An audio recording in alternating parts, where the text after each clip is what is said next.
Alright, this is obscure, and I'm going to show you around the Alice protected cruisers. Now, this is a twin ship entry into the Menti's Battleship tournament. Of course, because of that, we are limited to crams, despite the fact I don't really like crams. Not a big fan. But let's see how it all works out.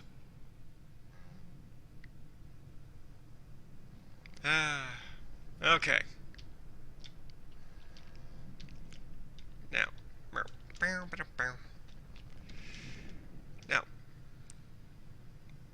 we have a velocity of 10 meters per second, right? Just under. Doesn't turn fantastically well, of course.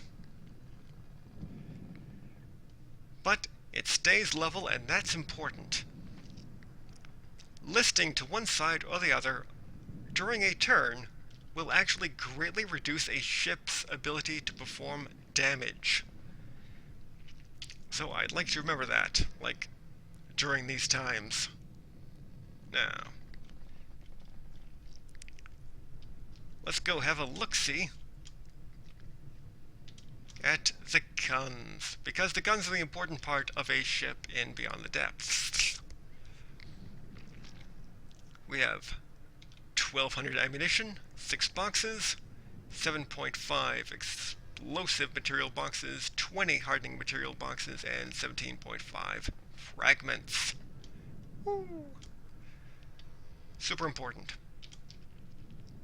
And of course, these are 1483 millimeter.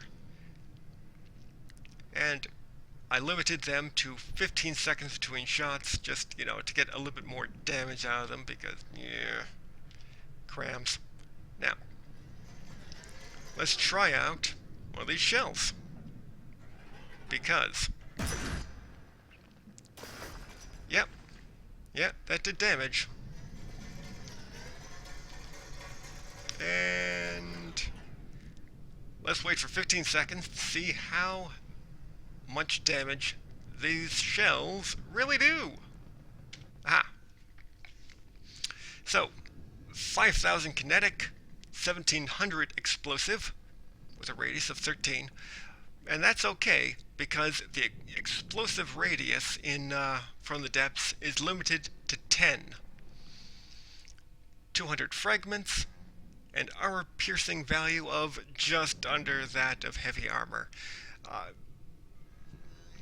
I don't think I properly tested and lamented over the design of these guns as much as I should have, because otherwise I'd have, given them a bit longer to cook, and actually, made sure that they always, ripped through stuff like heavy armor. Now,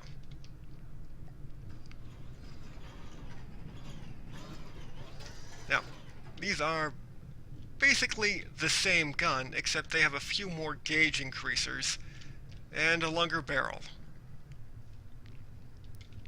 Now, because of that, they actually have worse elevation, and they take forever to gain the elevation to shoot at a long range.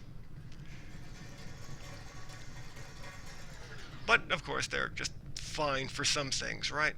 Yes, they are.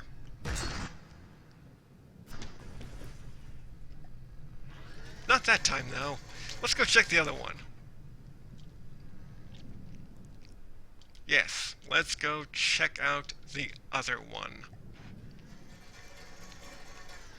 Let's aim a little lower this time. Yep. Yeah, that did stuff. That's the most important thing to know about guns. They do stuff. Now, these are constrained to only fire once every 30 seconds. So, of course, despite being very similar to the other guns, they actually pack quite a fair amount more punch. But we only have 2 of these on the ship, Let's see. That is nearly 10,000 kinetic damage, 3,000 explosive, 723 fragments, and 60 armor piercing. Meaning that, yes, it will rip apart heavy armor like nothing. As it should. Because really, why have guns that are just deflected by armor? That's a silly idea. Okay, now, where was we? Yes, we're going to go below decks and have a see at how everything works. So, we stop off and we look at the side armor. Yep. 5 meters of metal. Grand, beautiful armor. Isn't it? It is. Well, it's a protected cruiser. It's not an armored cruiser. You shouldn't expect it to be an armored cruiser. Now, yeah, I'm thinking maybe these are a little sloppy now. But, to be fair, it wouldn't improve things that much. If we actually put like a metal ring around those and set that a little bit back, these might be a little less prone to popping off, but these are unarmored turrets, like turrets in an unarmored section of the ship. Their lifespan is decidedly not going to last. Now, protected cruisers don't have armor on the sides, but they do have armor right here. We got wood, we got metal, and we have a heavy armor beam, and some more armor. And we are now looking at the armored section of the ship. Yes, it is sloped here, and if you've actually seen this ship take damage, you'll know that, yeah, this exposes and then holds up really well, like absurdly well. And here we have some rock, some stone beams to hold this little empty spot here open. And then we have the bottom plate. So this entire area here is actually very small compared to the rest of the ship, and it's very well protected. So this, both small and protected, means that this part of the ship will die very last. We have fuel, lots of fuel. In fact, with this much fuel, I could probably get rid of some of this fuel, and it would be okay for this entry. It only has to last for like 10 minutes, but I did not design this ship solely for this entry. I designed for use in the campaign. So it's not, optimized for what it is. Then we have, well, one engine, more fuel. That ammo processor is a backup. This vast supply of ammo and ammo processors, because we need these things. Well, not so much for cram cannons. I actually probably could have built in less. Ugh. Ah well. With the AI, the target prioritization algorithm card is actually on defaults. This, let's see, enter broadside at 500 and leave broadside at 600. And nominal broadside angle of 90. I probably shouldn't have set it to 90, because dead on is actually where this ship has the least deflection, which is terrible. Now let's go over here. And we have another engine. That is 3 engines in total for this entire ship. And these are huge engines and entirely superfluous, like way over-designed. But they got good fuel economy.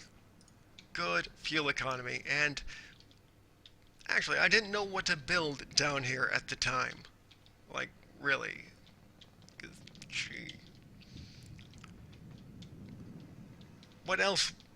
I just ran out of things that I wanted to build, like in the underbelly of the ship. Because you can't put weapons down here without torpedoes. Anyway, and that is the Alice.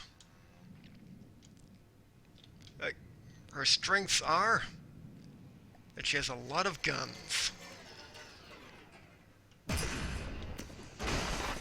She can't take a punch, though. Not really. Not at all. And, yeah. With any luck,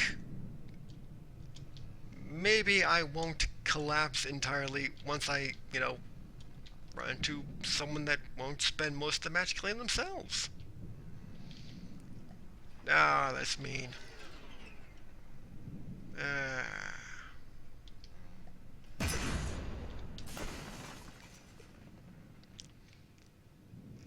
Yeah, you see that? Yeah. Barely anything. That stuff is tough, yo. Super tough. Alright, later.